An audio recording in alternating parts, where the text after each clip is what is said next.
Father Johnny, our parish priest, Reverend Fathers, our seminarians, our consecrated persons, no, our parish lay leaders, brothers and sisters in the Lord. Magandang gabi po sa inyong lahat.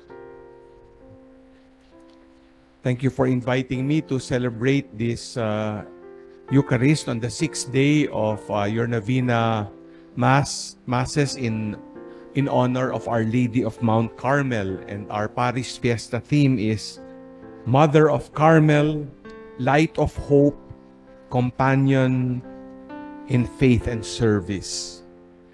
Allow me to develop these key words of hope, faith, and service given our readings for this anticipated Mass for this 15th Sunday in Ordinary Time.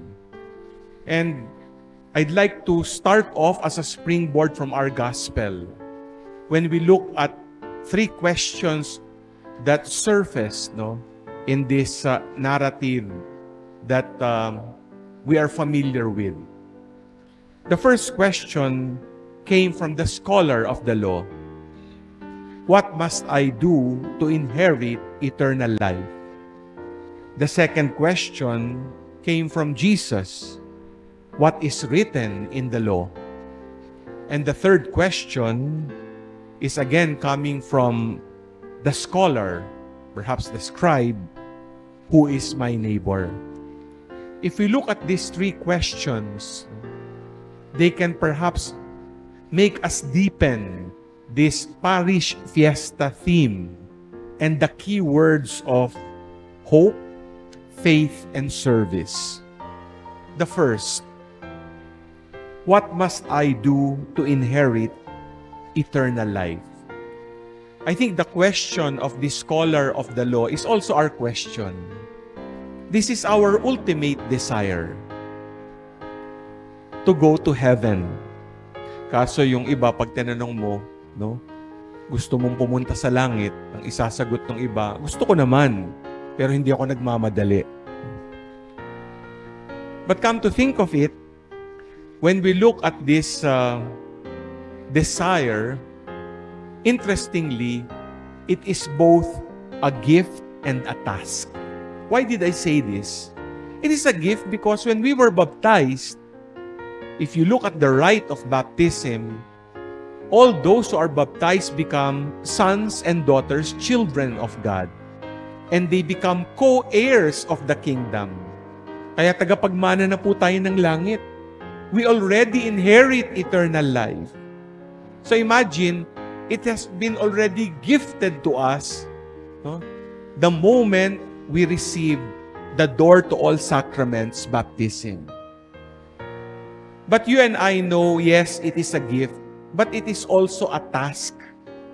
Meaning to say, we have to cooperate with God's grace.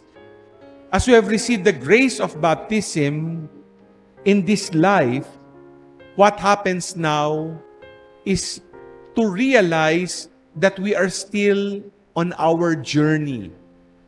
And in our journey to God's kingdom, yes, we put our gaze there, but we know the Lord has given us free will so that we can attain the fullness of that gift. And that task is our day-to-day challenge to heed the call of holiness.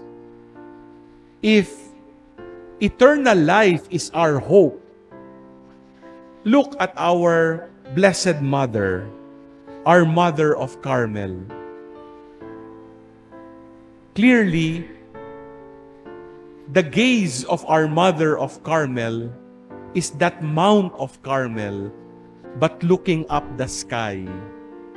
The hope to receive the gift of God's kingdom, which she herself received, because in the dogma of the church, she was assumed both body and soul to heaven.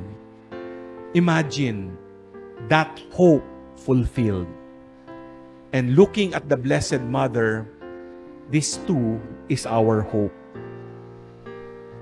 The second question is, the response of Jesus. What is written in the law? I think as that was brought forth to the scholar of the law, he knew that this person was an expert. And true enough, no? Going back to our first reading from the book of Deuteronomy, the call of God even to the Israelite people, this covenant of love, no, is the challenge to fidelity to that covenant, that faith in that covenant, in keeping God's law. And we know, for the Jews, they have more than 600 precepts or laws, which the Lord summarized in 2 inseparable laws.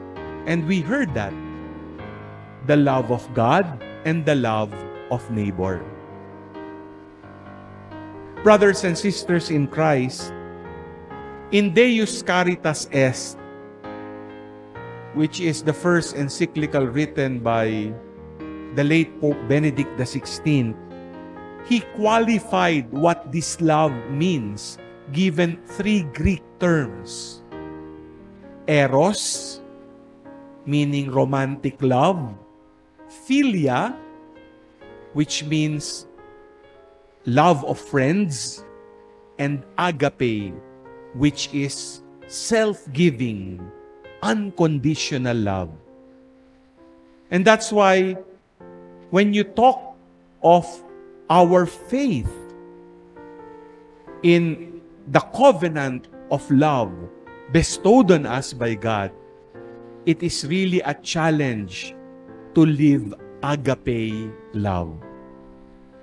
Brothers and sisters, imagine the Blessed Mother when it was announced to her that she would become the mother of the Most High. If for the Jews, the law is sacred, it is God's word, the response of Mary to the angel was, I am the maidservant of the Lord. Let it be done to me according to thy word. See the faith of Mary. And that faith, as we know, was tested when she embraced her vocation to become the mother of God.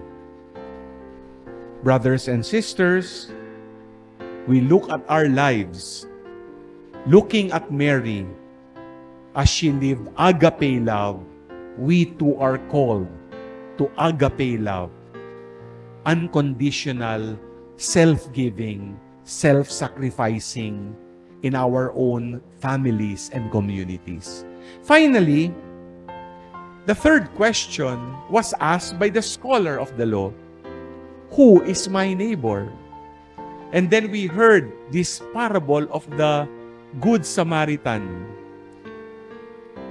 We know the story, but it's good to go back to it to understand how the 3 people who passed by this wounded Jew reacted or perhaps even responded. The priest came, passed by. The Levite came, who also belonged to a priestly class, passed by, ignored. But they did really ignore. You see, for the Jews, if you see someone there lying wounded, he is considered unclean. Pag ganun ho, madumi, para sa kanila, faithful to their law, they should not be contaminated. That's why they did not even touch this person. But then we look at the Samaritan, who as we know, are not in speaking terms with Jews. They're like public enemy number 1. Just to drive home the point, if the priest and the Levite were stuck to the law, which was their comfort zone, here we have the Good Samaritan who went beyond the comfort zone and entered the courage zone. We know the rest of the story. He not only touched this wounded Jew, but took care of him and made sure that he would be cared for to undergo the process of healing. What does this teach us? Clearly, when the question was brought forth, who is my neighbor? It tells us of what it means to serve others. That we cannot be left to our comfort zone. We have to get out of ourselves and to reach out. The late Pope Francis calls the sin of our time the globalization of indifference. Di ba? Ano po ba yun? Yung parang kawalan ng pakialam. Nakikita mo ng maraming nagdudusa, wala lang, bahala ka sa buhay mo, bahala sila sa buhay nila. Like for instance, we know we have our own issues and our own concerns. But if we take off the caps from our myopic eyes and then look beyond, we will see many suffering people like in Gaza, in the Ukraine, and many more. And this challenges us to mercy and compassion. And this was lived by the Blessed Mother, the Mother of Carmel. How? Because when she embraced her vocation to become Mother of God, she lived it to the end, at the foot of the cross. She did not leave her suffering and dying son. When her son died, she was there. And as they say, we heard, as Jesus was pierced on her side, the heart of the mother was also pierced because she felt what it meant to suffer and to die. Here we realize the service of the Blessed Mother.